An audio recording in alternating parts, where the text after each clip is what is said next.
할렐루야. 오늘 저희들 수협의 역대하 강의 저희들 역대하 18장 1절에서 7절의 말씀을 가지고 인생의 위기에서 벗어나는 여호사밧에 관한 오늘 말씀을 좀 나누도록 하겠습니다. 우리 이 본문은 이 여호사밧의 일생에서 참 중요한 지금 부분을 얘기를 하고 있는 겁니다. 이 18장이 굉장히 길거든요. 1절에서부터 34절까지 등장을 하는데 이 역대하 18장을 얘기하기 위해서는 성경에 나와 있지 않은 얘기들을 조금 먼저 해야 돼요. 그래야 이 얘기가 무슨 내용인지 이해가 됩니다. 이제 이 북이스라엘 왕이라고 나오는데 이 북이스라엘 왕은 아합이라고 하는 왕입니다. 아합은 엘리야 때에 아주 그 하나님 있는 선지자들 다 죽인 그런 왕이죠. 아주 악독한 왕으로 유명한 왕입니다. 이 아합에게는 그 부인이 있었죠. 그 부인 이름은 유명한 이세벨이라고 하는 여자입니다. 그래서 이 둘이서 북이스라엘에 하나님 있는 사람들의 씨를 말리기 위해서 작정을 했어요. 그런데 참 아이러니하게도 이렇게 못된 짓 많이 하는데 아합 때 북이스라엘은 제일 잘 살았습니다. 어느 정도로 잘 살았느냐? 우리가 이제 성경에 오늘 읽은 본문에 안 나오지만 이 아시리아라고 하는 당시 아주 큰 나라가 있었어요. 이 아시리아, 성경에는 아수르라고 하는데 이 아시리아가 지금으로 말하면 이라크 땅이거든요. 이라크 땅에서 이 모든 땅을 다 주관하는 어떤 주권자로 이렇게 늘 군림하는 그런 나라예요. 근데 이 나라가 이게 왕이 든든하게 세워질 때는 주변의 지역을 쭉 돌면서 이제 약탈하는 전쟁을 벌이고요. 또 왕이 죽고 다음 왕이 들어설 때는 또 일시적으로 움츠러들기도 하고 그렇습니다. 근데 이제 아수르가 왕이 바뀌어서 이제 이 가나안 땅하고 아람 땅, 뭐 시리아, 레바논 지금 지역에 다시 자신들의 주권을 확보하기 위해서 큰 군사를 만들어 가지고 우리가 이제 영어로는 캠페인이라고 하는데 원정을 돈 거예요. 그 원정을 돌 때 이제까지 늘 당하던 이 북이스라엘 남유다 뭐 아람 뭐 이런 지역의 왕들이 이번에는 당하지 않고 연합군을 모았습니다. 연합군을 모을 때 대장이 누구였느냐? 아합이에요. 아합이 연합군을 그 지역에 있는 연합군을 모아가지고 특히 아람 왕과 이 북이스라엘 왕이 둘이 연합을 해가지고 도저히 이길 수 없을 거라고 생각했던 아시리아 군대하고 맞서 싸웠습니다. 그런데 어떻게 됐느냐? 이겼어요. 그래서 아시리아가 이 가나안 땅에 대해서 주도권을 행사하지 못하는 때가 온 겁니다. 그러니까 이 아합이라고 하는 왕은 엄청나게 힘이 센 왕이에요. 뭐 이제까지 북이스라엘에 이렇게 힘센 왕이 없었을 정도로 힘센 왕입니다. 그리고 나니까 남유다는 그 옆에 그냥 붙어있는 아주 약소국이 되는 거예요. 그러니까 한마디도 뭐 이렇게 거절을 하거나 거부할 수 없는 상황이 되어지는 거죠. 지금 그 상황을 18장에서 얘기하고 있는 거예요. 18장 1절에 보시면 이렇게 나오죠. 아합 가문과 혼인함으로 인척관계를 맺었다. 그 아까 아합과 이세벨 사이에 낳은 딸이 있는데 딸 이름도 유명합니다. 아달리아라고 하는 여자예요. 이 아달리아라고 하는 이 공주가 남유다로 시집을 와요. 그래서 여호사밧의 며느리가 되어집니다. 이제 나중에 여호사밧 뒤에 왕이 될 여호람이라고 하는 왕의 부인이 되는 거죠. 그러니까 이 인척관계, 혼인관계를 맺었는데 이 혼인관계가 이게 동등한 관계에서 맺은 것이 아니라 북이스라엘이 엄청나게 위에 있는 상황 속에서 남유다는 그냥 이렇게 끌려가는 상황에서 혼인관계가 되어진 거예요. 그러니까 이제는 뭐 누가 뭐더라도 뭐 둘이서 싸울 일은 없는 거예요. 싸우면 남유다가 100번 지는 겁니다. 이런 상황 속에서 결혼하고 난 다음에 2절에 보시면 2년 뒤에 북이스라엘 아합 왕이 남유다의 여호사밧 왕을 초청했어요. 그러니까 요즘으로 말하면 국빈으로 초청을 한 거예요. 이 일이 왜 의미가 있냐면 남과 북이 갈라져서 두 나라가 되어진 다음에 이제까지 내내 으르렁거리고 주도권 싸움을 했었거든요. 그런데 두 나라의 왕이 한 군데 모여서 잔치를 벌이고 평화를 이루는 모습이니까 이건 그냥 정치적으로 본다면 굉장히 특별한 사건이 되어지는 겁니다. 우리로 따지면 남한의 대통령과 북한의 지도자가 만나서 뭐 평화회담 뭐 이런 거 하는 거라고 생각하시면 돼요. 거의 한 70년 만에 이루어진 일이거든요. 그러니까 이건 대단한 일이죠. 그런데 이제 잔치를 벌이러 올라간 줄 알았더니 잔치를 다 벌이고 난 다음에 2절에 보니까 이런 얘기를 합니다. 우리 함께 가서 길랏 라못이라는 데를 치자 이렇게 얘기합니다. 이 길랏 라못이 어디냐면 요단강 동편에 있는 도시 이름이에요. 그런데 여러분들 요단강 동편에는 북쪽에 아람, 암몬, 모압, 에돔으로 해서 쭉 이게 굵직굵직한 나라들이 옛날에 있었거든요. 그 나라들의 수도를 쭉 통과하는 국제 고속도로가 있었어요. 그 국제 고속도로를 흔히 왕의 대로, 그래서 왕들이 사는 그 도성을 쭉 이었다 그래가지고 왕의 대로라고 하는데, 그 왕의 대로에 위치한 성읍 중에 하나가 무엇이냐면 길랏 라못이라고 하는 성이었어요. 이 길랏 라못이라고 하는 성은 원래 여호수아 때 이렇게 땅을 배분할 때는 갓지파한테 주었던 땅이고요. 그리고 갓지파 지역에 있으면서 레위인들의 도피성으로 썼던 아주 중요한 성읍이었어요. 그런데 이 암몬 왕이, 아람 왕이 길랏 라못 지역을 침범해서 들어와서 뺏어간 겁니다. 그래서 아합 왕과 이 암몬 왕 사이에 서로 얘기가 되어지면서 길랏 라못이라고 하는 땅을 돌려받기로 했던 것 같아요. 근데 암몬 왕이 안 돌려주는 거예요. 그러니까 아합 왕이 남유다 왕 여호사밧과 힘을 합쳐서 우리 그 땅 뺏으러 가자라고 얘기를 한 겁니다. 이거 땅 뺏으러 가면 누구 땅이 되는 거예요? 북이스라엘 땅이 되는 거예요. 남유다는 그냥 끌려서 가는 거예요. 그럼 안 갈 수 있느냐? 안 갈 수 있는 상황이 안 되는 거죠. 두 나라 사이의 국력이 너무나도 크고 차이가 너무나도 커서 어떻게 비껴나갈 방법이 없는 거예요. 여러분들, 이 약자의 위치 상황 속에서 강자가 무엇을 하자고 할 때 이것이 옳지 않더라도 끌려갈 수밖에 없는 상황들이 우리 가운데 있지 않습니까? 사회생활하다 보면 상사가 시킨다든지 분위기상 그렇다든지 그냥 끌려갈 때가 있어요. 특히 역대기를 쓸 때 이스라엘 백성들은요, 약자의 상황을 살던 사람들이거든요. 나라도 없고 군대도 없고 겨우 성전 하나 지어놓고 제사 드리면서 하나님 믿는 백성으로서 명맥을 겨우 유지하고 있는 상황이란 말이죠. 그러니까 주변에 강대국들이나 정치적인 세력들이 있을 때 이 이스라엘 백성들은 늘 언제나 끌려갈 수밖에 없는 상황이에요. 꼭 그 위치의 모습이 꼭 누구냐면 여호사밧의 상황과 똑같은 거죠. 안 갈 수 없는 거예요. 그러니까 여호사밧이 뭐라고 얘기합니까?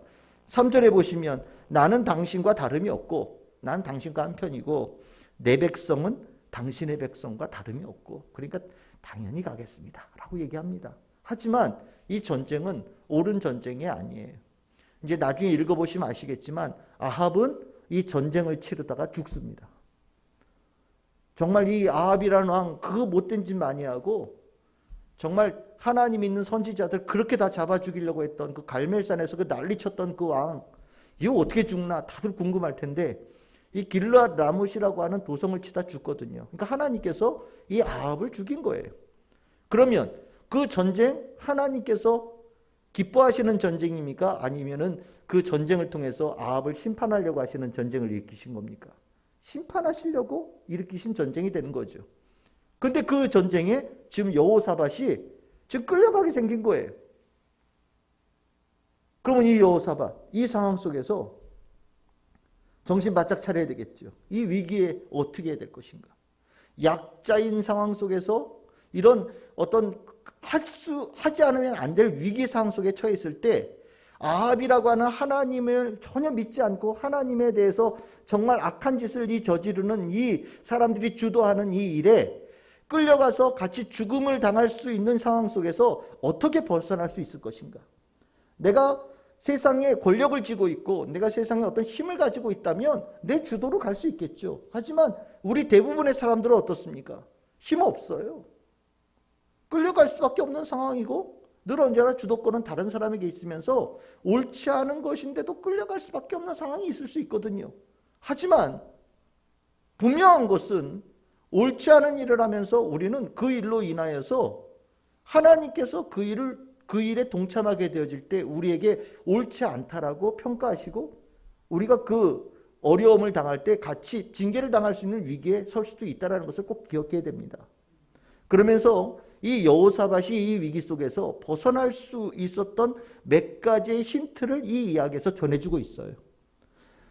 이 역대기에서 여호사밧의 이 처신은 우리가 지금을 살아가면서 힘이 없는 약자로서 신앙을 지키기 위해서 우리가 어떠한 삶의 태도를 가져야 될 것인가를 보여주는 아주 중요한 하나의 힌트들을 보여줍니다. 저는 몇 가지를 좀 보려고 하는데, 첫 번째 여러분들 기억하셔야 될 것은 이 분위기가 잔치자리잖아요. 잔치자리고 막 분위기가 휩쓸려 가다 보면 나도 모르게 훅 끌려가는 경우들이 있어요. 친구 따라서 강남도 가고요. 친구 따라서 어디도 가고, 나 정신 차리고 보면 어디 있어야 되지 말아야 될 자리에 내가 확 있다는 것을 깨닫게 되어질 때도 있어요. 분위기 따라가고 흐름 따라가고 세태 따라가고 이런 경우들이 있죠. 근데 이 여호사밧은요, 이 상황 속에서 정신을 바짝 차렸어요. 우리가 신앙인으로서 약자로서 이 땅을 살아가면서 꼭 기억해야 될 것은 무엇이냐면 정신 차리고 살아야 된다는 거예요. 정말 정신 바짝 차리고 살아야 돼요. 특히 약자로서 이 세상을 살아가는 데 있어서 우리가 정신줄을 놓고 살면요, 세태의 흐름에 휩쓸려서 어디 정말 있어야 되지 말아야 될 곳에 내가 서 있다는 것을 어느 날 경험하게 되어진 것을 허다하게 경험하게 될 겁니다. 우리가 신앙인을 가지고 있으면, 신앙을 가지면서 살아갈 때 우리는 이 안에 어떤 경우에도 내가 세상에 대해서 휩쓸리지 아니하고 세상의 세태에 물들지 아니하고 내가 어떤 존재인지를 깨달았고 가야 되겠다라는 자기 정체성을 절대 놓치지 말아야 된다라는 분명한 의식을 가지고 살아야 돼요. 세상의 흐름이 우리의 그 신앙인의 정체성을 자꾸 흔들려고 합니다. 여러분들도 경험하셨을지 모르겠지만 내가 예수 믿는다, 교회 다닌다 그러면 괜히 한 번씩 와서 시비를 걸어요. 너 얼마나 잘 믿는지 한번 내가 보겠어. 너 어디까지 믿는지 한번 내가 보겠어. 그러면서 괜히 한 번씩 시비를 걸어요. 그럴 때 내가 세상에서 좀 도드라지는 것 조금 그래 보이고 괜히 이것 때문에 삶이 피곤해질 것 같고 그러면 스스로 자기의 정체성을, 색깔을 좀 희석시키는 경우들이 생깁니다. 그런데 우리가 하나님의 사람으로서의 정체성을 희석시키는 순간 우리 안에 성령의 역사도 심해진다는 것을 여러분들 분명히 기억하셔야 돼요. 그래서 우리는 어려울 때일수록 내 정체성을 분명하게 드러낼 수 있는 용기를 가져야 돼요. 이것이 바로 믿음입니다. 우리가 믿는다라고 할 때 그 믿음은 내가 예수를 믿습니다라고 하는 고백하는 것도 믿음이 되어지지만 우리의 믿음은 어려울 때 하나님 편에 내가 끝까지 서 있고 하나님의 주권 안에 내가 있다라는 것을 확신하면서 살아가는 것이 믿음의 또 하나의 표현이에요. 우리는 약자로 이 세상을 살아갈 때 하나님의 은혜 아니면 살 방법이 없지 않습니까? 우리가 무엇을 가지고 내가 주도권을 가지고 무엇을 이루고 만들어낼 수 있는 힘들이 없어요. 우리는 늘 약자예요. 그 약자임에도 불구하고 이 세상을 살아낼 수 있는 힘은 오직 주님께로부터 오지요. 결국 우리가 가져야 될 가장 중요한 정체성은 하나님의 사람이라는 정체성이라는 거죠. 어려울 때일수록 여러분들 기억하십시오. 정신 바짝 차리고 내가 하나님의 딸, 하나님의 아들이라는 확실한 정체성을 여러분들 머릿속에 반드시 세우시기를 바랍니다. 여호사밧은 칭찬받은 왕이라고 그랬잖아요. 남유다에서 쭉 내려오는 가운데 실은 이 여호사밧이 칭찬받은 왕일 수 있었던 것은 자신이 왜 하나님께서 왕으로 세웠는지, 자신이 어떤 존재인지 우리가 지난주에 봤지만 여호사밧은 남유다의 진짜 왕이 누구인지를 확고하게 알고 있던 사람입니다. 이 정체성을 가지고 있었기 때문에 잔치 상황 속에서도 휩쓸려 가지 아니하고 하나님의 사람으로서 해야 될 일을 할 수 있는 계기를 만들 수 있었다. 여러분들에게 이 위기를 벗어날 수 있는 것, 하나님의 사람의 정체성에 달려있다는 것을 먼저 기억하시기를 바랍니다. 두 번째로 여러분들 보셔야 될 것은 4절에 나와요. 정신없이 막 끌려가는 이 길라 라못으로 쳐들어갑시다라고 얘기할 때 거절할 수 없는 상황이었지만 그 상황 속에서 먼저 이스라엘 왕 아합에게 청하죠. 먼저 여호와의 말씀이 어떠한지 오늘 물어보소서. 여기에 두 가지 중요한 포인트가 있는데 먼저라는 단어가 있고요. 오늘이라는 단어가 있어요. 우리가 무엇을 하기 전에 먼저 하나님의 뜻을 물었으면 좋겠어요. 언제요? 오늘이요. 당장이요. 실은 이 여호사밧은 위기의 상황 속에서 이것을 벗어낼 수 있는 중요한 포인트를 하나 잡은 거예요. 하나님의 말씀, 하나님의 뜻을 찾아야 움직이겠다라는 분명한 결단을 여호사밧은 보인 겁니다. 우리가 휩쓸려서 갈 때 가장 큰 문제가 뭐냐면 친구의 뜻, 주변의 생각들, 그 어떤 분위기에 따라서 옳고 그름에 대한 생각을 뒤로 내어 던져버리고 그냥 휩쓸려 먼저 간 다음에 생각하는 경우들이 있어요. 가서 생각하면 이미 일은 저질러진 거고요. 나는 잊지 말아야 될 곳에 있게 되어진 것이고요. 하지 말아야 될 행동을 벌써 하게 되어진 결과가 되어져 있다는 것을 내가 발견하게 되어지죠. 근데 이 여호사밧은 정신 바짝 차리면서 하나님의 뜻을 먼저 물어야 내가 움직이겠다라고 얘기를 했고요. 가지 않고요. 그리고 오늘 이 자리에서 당장 그 뜻을 물어야 되겠다라고 얘기를 합니다. 우리가 위기의 상황 속에서 벗어날 때 여러분들이 등대가 되어지고 빛이 되어질 수 있는, 여러분들을 구원할 수 있는 힘은 하나님께로부터 온다는 것을 분명히 기억하셔야 돼요. 그래서 위기의 상황 속에 하나님의 뜻을 반드시 구해야 됩니다. 그래서 우리가 얘기할 때 위기의 상황 속에 무엇을 합니까? 무릎 꿇고 기도하는 거예요. 내가 가장 위기의 상황 속에 내가 정말 분위기상 휙 스빌려가고 하지 말아야 될 길을 가야 될 수밖에 없는 상황이다라고 얘기할 때 여러분들의 개인의 힘을 가지고서는 그것을 벗어날 수 있는 길이 일어나질 않아요. 그럴 때 하나님의 사람은요, 하나님의 뜻을 찾고 하나님의 도움을 구하는 무릎 꿇음의 결단을 갖게 되어집니다. 이것은 훈련이에요. 훈련이 되어진 사람이 이 상황 속에서 기도할 수 있는 자가 되어져요. 내가 어려움을 청할 때 주님 속으로 기도하는 거예요. 하나님, 여기에서 내가 무엇을 해야 될지 가르쳐 주시옵소서. 주님, 이 자리에 저 왕의 뜻이 이루어지는 자리가 아니라 하나님의 뜻이 이루어지는 자리가 되게 하여 주시옵소서라고 기도할 수 있는 결단들이 있어야 된다는 거예요. 그것이 살아있음의 증거예요. 여러분들의 신앙이 살아있다라는 증거가 되어집니다. 여호사밧, 이 얘기 쉽지 않은 얘기입니다. 이미 아합이 전쟁하러 준비 다 한 거예요. 준비 다 하고 여호사밧을 불러서 지금 이 자리에서 도장 찍으라고 얘기하는 거예요. 자기가 여기에 대해서 물르거나 뒤로 물러설 수 없는 그런 상황인 거예요. 하지만 여호사밧은 그 자리에서 만약에 내가 하나님의 뜻을 묻겠다라고 얘기할 때 아합이 어떤 왕이라고요? 하나님 싫어하는 왕이에요. 그의 아내 이세벨은 하나님 있는 선지자들 다 잡아 죽이려고 혈안이 되어 있는 여자예요. 근데 그 자리에 아마 다 있었을 거 아니겠습니까? 근데 거기서 하나님의 뜻을 물어야 되겠다. 오늘 물어야 되겠다. 내가 하나님의 뜻을 묻지 않고서는 움직일 수 없다라고 얘기하는 것은 대단한 용기인 겁니다. 목숨을 내놓고 한 용기예요. 근데 이 용기가 있었기에 여호사밧은 아합이 죽는 그 전투에서 죽지 않고 살아남는 왕이 되어지는 겁니다. 우리가 어떻게 살아남느냐? 이 믿음의 용기를 가져야 돼요. 그 믿음의 용기는 세상에 대해서 눈을 감고 하나님에 대해서 눈을 떠서 기도하는 그것이 용기입니다. 그 용기를 가진 자에게 주님께서 도움의 손길을 주셔요. 여러분들의 인생이 위기에 혹처해 있을 때 여러분들 기억하십시오.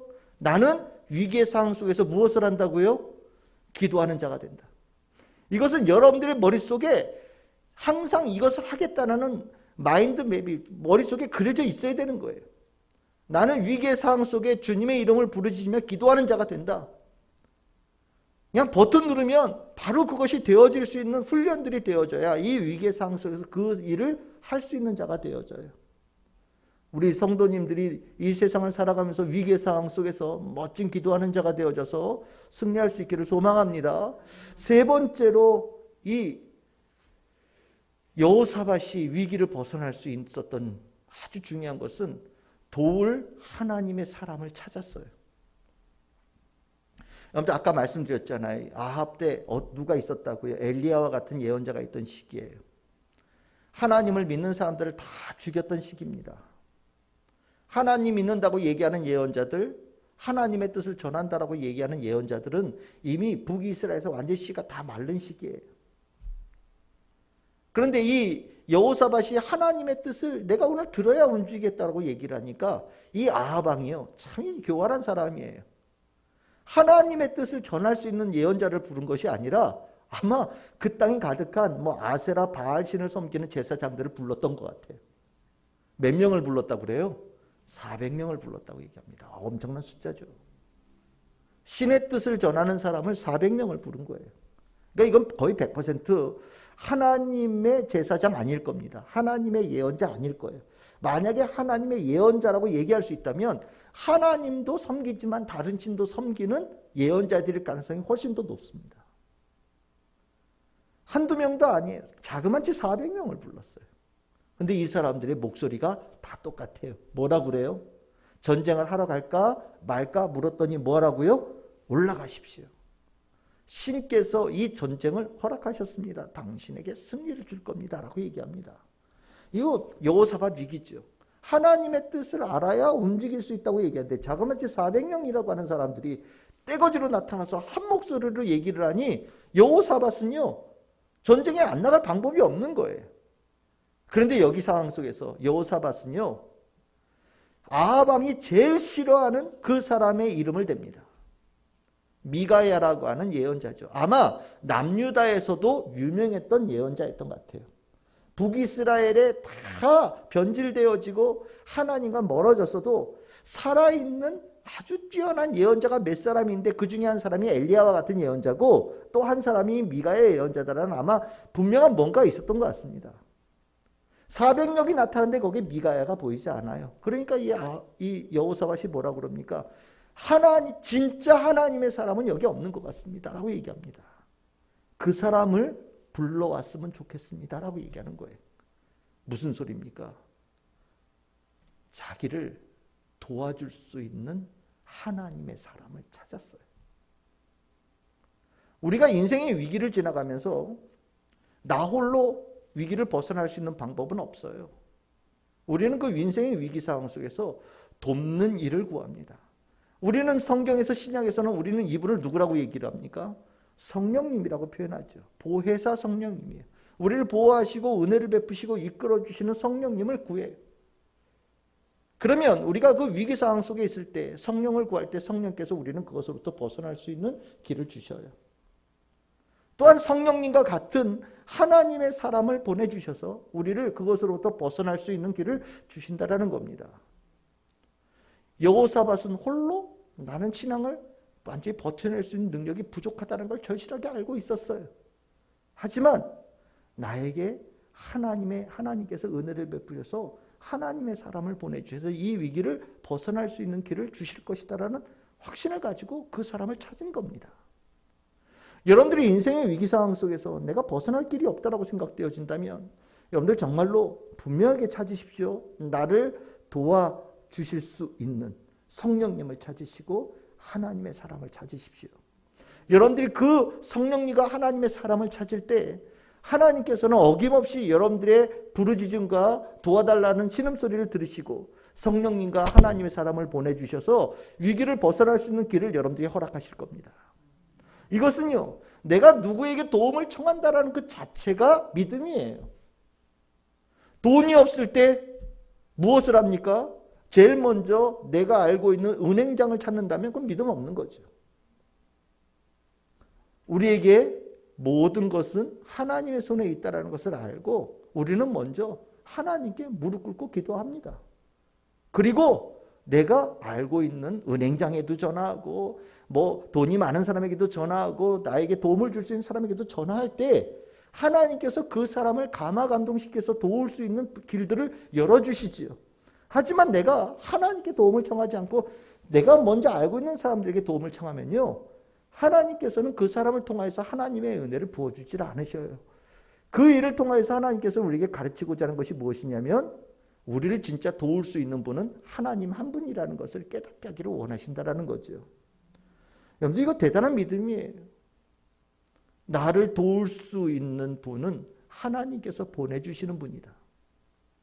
그래서 인생의 위기 상황 속에 돕는 일을 구하고 돕는 일을 찾고 그것을 간절히 바라는 것이 되어질 때 하나님께서 위기로부터 벗어날 수 있는 길을 열어주신다. 미가야는 우리가 이제 다음 주에 보겠지만 실은 이 미가야를 통하여서 여호사밧은요, 살아날 수 있는 길이 조금 열려요. 여호사밧은 이 위기 상황 속에서 살아날 수 있는 하나님의 은혜를 입을 수 있는 아주 자그마한 결단을 보였어요. 실은 이 아합과 동맹을 맺어서 전쟁한 것 때문에 나중에 이 여호사밧은 예언자로부터 질책을 받기는 합니다. 하지만 이 질책이 하나님께서 여호사밧을 버리는 것으로 가지 않고 여호사밧을 다시는 그렇게 살지 말라고 하는 하나님께서 주시는 경고를 듣는 것으로 끝나게 되어지거든요. 그럴 수 있었던 이유는 이 위기 상황 속에서 적지 한가운데 들어가서 믿지 아니하는 사람들 한가운데 가서 그 위력이 강한 사람 앞에서도 신앙을 지키기 위해서 치열하게 싸웠던 모습을 여호사밧이 보였기 때문에 하나님께서 이 여호사밧의 이 모습을 보시면서 그를 살려내시고 그를 선한 왕이라고 칭찬하시는 부분까지 이어지는 겁니다. 이제 결론 맺겠습니다. 우리는 약자예요. 아마 우리가 이 세상에서 흐름대로 살아간다면 아마 정신없이 이리 흔들리고 저리 흔들리고 저리 흔들리고 저리 흔들리면서 아마 정신없이 왔다 갔다 하면서 이렇게 이용당하고 저렇게 이용당하고 살 거예요.